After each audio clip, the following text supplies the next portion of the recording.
Assalamualaikum warahmatullahi wabarakatuh. Kami dari kelompok 7 akan mempresentasikan tugas manajemen pemasaran kami tentang merancang dan mengelola jasa. Ini nama-nama anggota kelompok kami. Yang pertama Nurdianti NBI 103, Tabita Aprilia Nanda NBI 104, Petrus Maudwi NBI 108, Putri Ayu Permatasari NBI 118, dan saya sendiri Akbar Bayu Trikusuma NBI 123.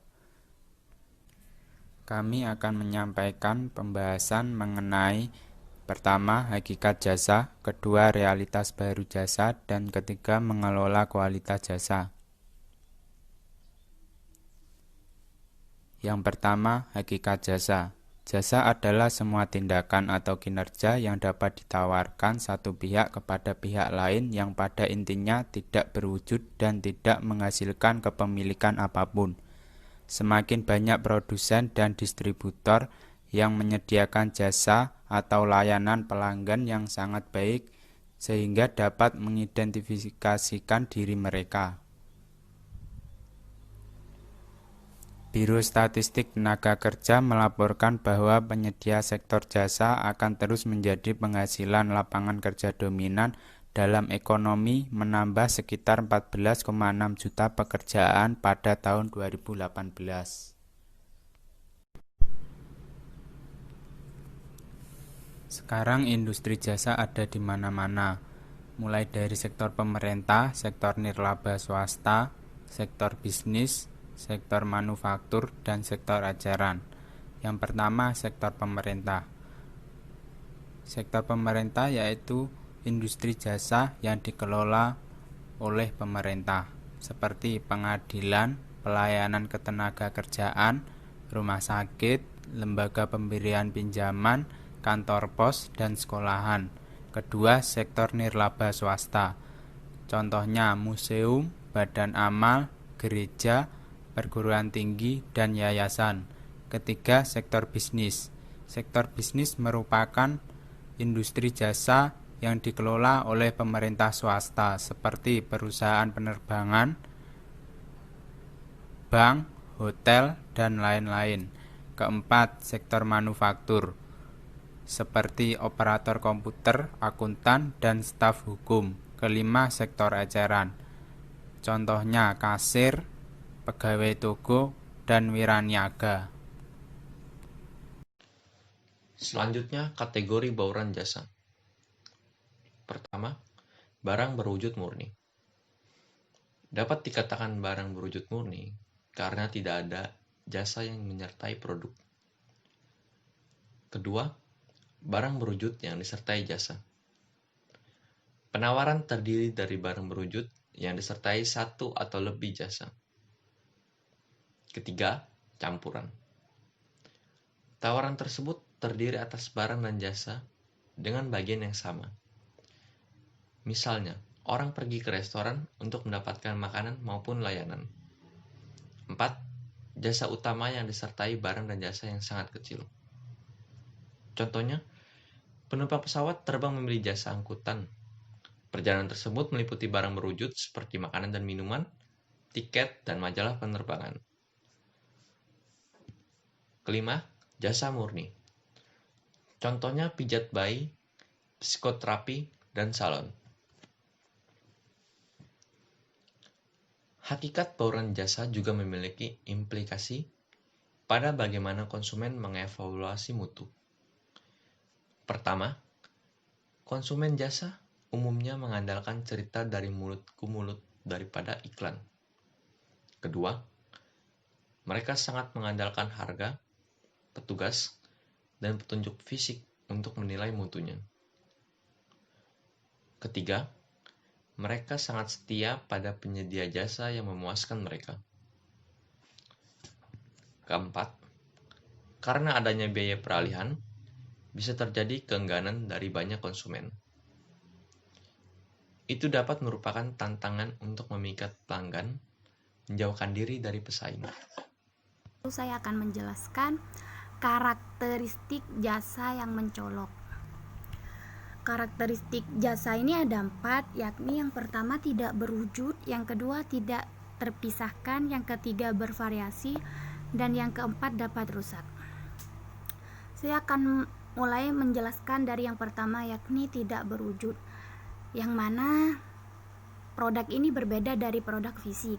Jasanya tidak dapat dilihat, tidak dapat dirasa, tidak dapat diraba, didengar, ataupun dicium sebelum dibeli. Untuk mengurangi ketidakpastian, pembeli akan mencari bukti mutu jasa tersebut.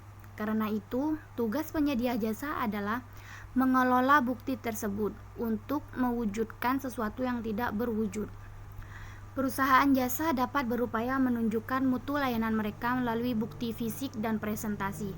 Contoh, di suatu bank dapat menggunakan alat pemasarannya, yakni mulai dari tempat, mungkin tampak sudut luar, sudut dalamnya bersih, tata letak meja dan arus lalu lintas direncanakan dengan seksama, dan antrian yang tidak boleh terlalu panjang.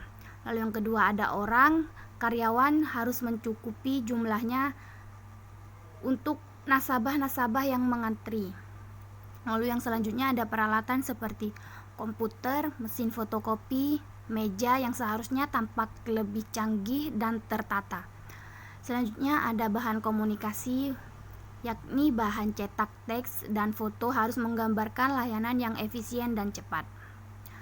Lalu yang terakhir ada harga. Mungkin bank dapat beriklan bahwa nasabah akan mendapatkan sekian rupiah jika mengantri sampai 30 menit atau lebih. Seperti itu. Lalu yang kedua, karakteristik jasa yang mencolok ada tidak terpisahkan, yakni biasanya jasa dihasilkan dan dikonsumsi secara bersamaan. Hal ini tidak berlaku bagi barang-barang fisik yang diproduksi, disimpan sebagai persediaan, lalu didistribusikan melalui banyak penjual dan dikonsumsi kemudian. Jika seseorang memberikan jasa tersebut, penyedianya adalah bagian dari jasa itu. Intinya produk ini harus saling nyambung-menyambung, tidak boleh terpisahkan. Lalu yang ketiga, karakteristik yang mencolok ialah bervariasi. Karena bergantung pada siapa yang memberikannya serta kapan dan di mana diberikan. Jasa sangat bervariasi sehingga perusahaan-perusahaan dapat mengambil 3 langkah dalam rangka mengendalikan mutu. Yang pertama ada berinvestasi dalam prosedur perekrutan dan pelatihan yang baik. Yang kedua ada menetapkan standar proses pelaksanaan jasa di seluruh organisasi tersebut, dan yang ketiga ada memantau kepuasan pelanggan. Lalu karakteristik yang mencolok nomor 4 yakni dapat rusak, yang mana intinya jasa tidak dapat disimpan. Jika permintaan berfluktuasi, perusahaan jasa menghadapi masalah yang rumit. Beberapa strategi untuk menghasilkan keselarasan yang lebih baik antara permintaan dan penawaran. Pertama, kita akan lihat dari sisi permintaan.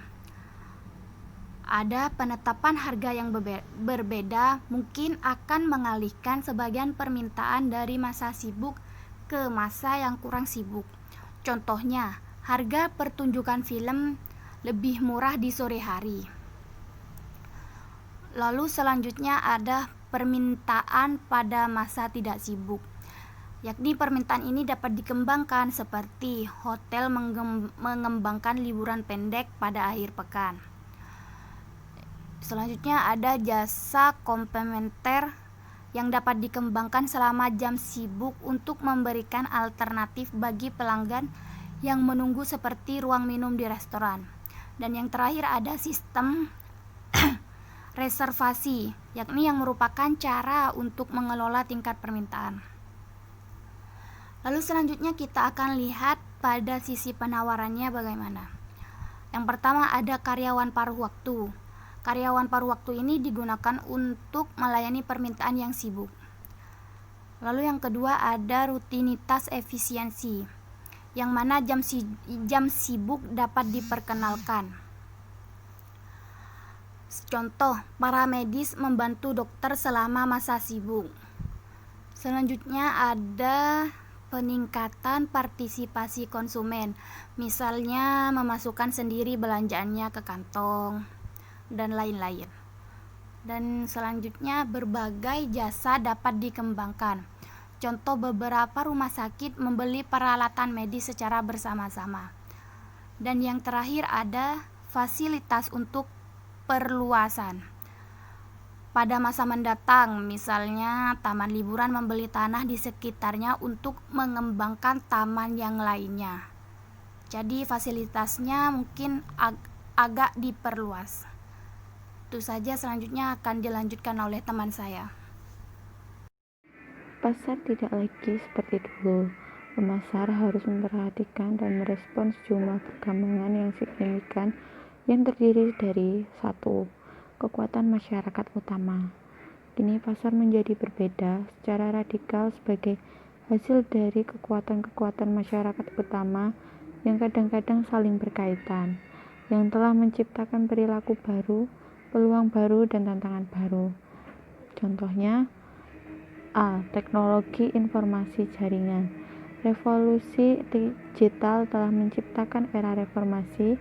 Era industri dicirikan oleh produksi massal dan konsumsi massal, toko-toko penuh dengan barang, iklan-iklan di mana-mana, dan diskon yang agresif. B. Globalisasi. Kemajuan teknologi dalam transportasi, pengiriman barang, dan komunikasi telah mempermudah dalam memasarkan produk. Deregulasi. Banyak negara telah melakukan deregulasi terhadap industri untuk menciptakan persaingan dan peluang pertumbuhan yang lebih besar. D. Privatisasi. Banyak negara yang mengubah perusahaan umum menjadi swasta demi meningkatkan efisiensinya. E. Persaingan yang meningkat. Produsen merek menghadapi persaingan yang semakin ketat dari merek domestik dan asing. Akibatnya, biaya promosi meningkat dan margin keuntungan mengecil. F. Konvergensi industri. Batas-batas industri mengabur dengan sangat cepat karena perusahaan-perusahaan menyadari adanya peluang di persinggungan antara dua industri atau lebih. G. Resentesi konsumen. Studi Yankelovich pada tahun 2004 menemukan rekor penolakan pemasaran oleh konsumen. Mayoritas responden yang disurvei memiliki pendapat negatif tentang pemasaran dan periklanan. Mereka mengaku menghindari produk yang mereka anggap berlebihan dalam pemasarannya. H. Transformasi eceran. Pengecer kecil menyerah pada pengecer raksasa dan pembunuh kategori. I. Disintermediasi. Kesuksesan luar biasa dari perusahaan-perusahaan .com awal yang menciptakan disintermediasi dalam pengiriman barang dan jasa dengan menjembatani aliran barang tradisional melalui saluran produksi, menimbulkan banyak ketakutan dari banyak perusahaan manufaktur dan pengecer mapan. 2. Kemampuan baru konsumen. Pelanggan kini menganggap perbedaan produk yang satu dengan yang lainnya berbeda tipis, sehingga mereka kurang loyal terhadap satu merek. Mereka juga semakin peka terhadap harga dan kualitas, dan pencarian mereka akan nilai. Perhatikan yang dulu tidak dimiliki konsumen, namun kini mereka miliki. A. Peningkatan yang berarti dalam hal daya beli. Pembeli hanya memerlukan satu klik untuk membandingkan harga atau atribut pesaing internet. B. Ragam barang dan jasa yang lebih banyak.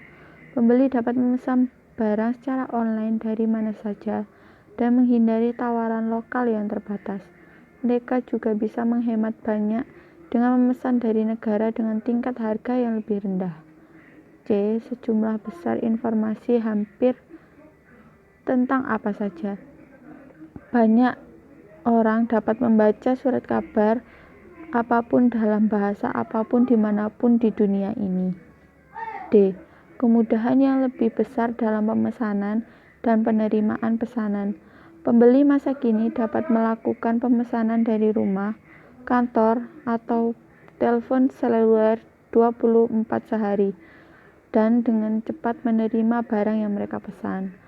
Kemampuan untuk membandingkan catatan tentang produk dan jasa. Situs jaringan sosial menyatukan pembeli yang memiliki nilai yang sama. Suara yang lebih kuat untuk mempengaruhi teman sepergaulan dan pendapat umum. Internet mendorong timbulnya hubungan personal dan konten yang dihasilkan oleh pengguna melalui media sosial dan jaringan sosial untuk satu kegunaan. C. 3. Kemampuan baru perusahaan. Kekuatan-kekuatan baru juga telah terpadu untuk menghasilkan serangkaian kemampuan baru bagi perusahaan-perusahaan masa kini. Pemasar dapat menggunakan internet sebagai saluran informasi dan penjualan yang kuat, memperluas jangkauan geografis mereka untuk memberi informasi kepada pelanggan dan mempromosikan bisnis serta produk mereka di seluruh dunia. Para peneliti dapat mengumpulkan informasi yang lebih lengkap dan kaya tentang pasar, pelanggan, prospek, dan bersaing.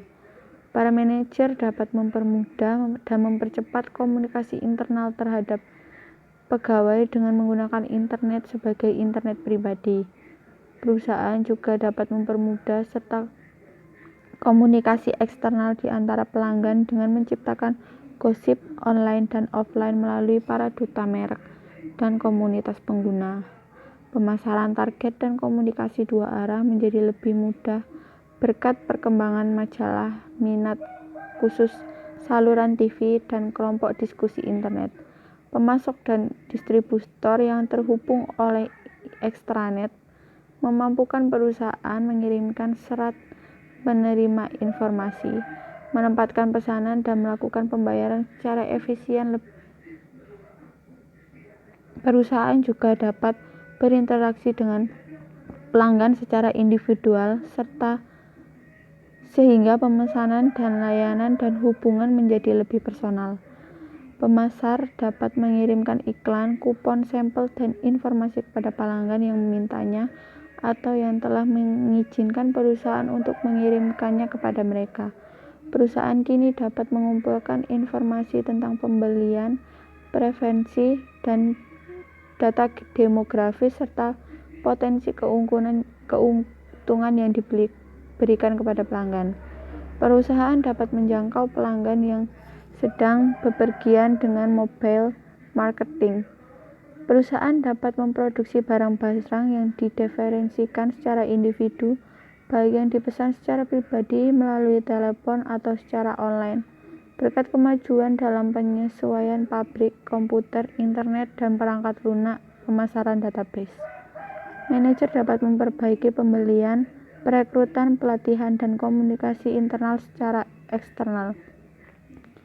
Pembeli korporat bisa melakukan penghematan yang berarti dengan menggunakan internet untuk membandingkan harga penjual dan untuk membeli material dalam lelang atau dengan menyampaikan syarat-syarat mereka sendiri. Perusahaan juga dapat merekrut karyawan secara online. Banyak pula perusahaan yang menyiapkan produk internet untuk didownload oleh karyawan, dealer, dan agen. Selanjutnya, pengelolaan kualitas jasa. Cara lain untuk melakukan diferensiasi adalah secara konsisten memberikan kualitas jasa yang lebih baik daripada para pesaing. Hal ini dapat tercapai dengan memenuhi atau bahkan melampaui kualitas jasa yang diharapkan oleh para pelanggan. Kualitas jasa sendiri dipengaruhi oleh dua variabel, yaitu jasa yang dirasakan dan jasa yang diharapkan. Bila jasa yang dirasakan lebih kecil daripada yang diharapkan, maka para pelanggan menjadi tidak tertarik lagi pada penyedia jasa. Sedangkan bila yang terjadi adalah sebaliknya, maka ada kemungkinan para pelanggan akan menggunakan penyedia jasa itu lagi. Beberapa identifikasi kesenjangan yang mengakibatkan ketidakberhasilan penyerahan jasa, di antaranya yang pertama kesenjangan antara harapan konsumen dan persepsi manajemen. Pihak manajemen suatu perusahaan tidak selalu dapat merasakan atau memahami apa yang diinginkan para pelanggan secara tepat. Akibatnya, manajemen tidak mengetahui bagaimana suatu jasa seharusnya didesain dan jasa-jasa pendukung apa saja yang diinginkan konsumen. Contohnya, pengelolaan catering mungkin mengira para pelanggannya lebih mengutamakan kepentingan waktu pengantar makanannya, padahal para pelanggan tersebut mungkin lebih memperhatikan variasi menu yang disajikan. Yang kedua, kesenjangan antara persepsi manajemen terhadap harapan konsumen dan spesifikasi kualitas jasa.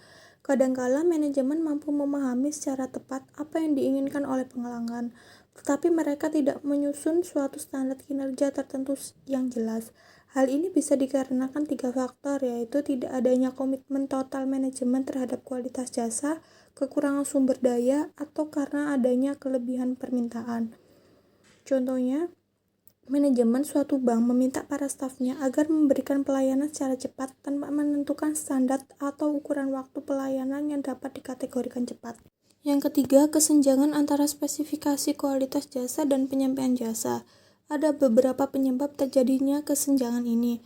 Misalnya karyawan kurang terlatih atau belum menguasai tugasnya, beban kerja melampaui batas, tidak dapat memenuhi standar kinerja, atau bahkan tidak mau memenuhi standar kinerja yang ditetapkan.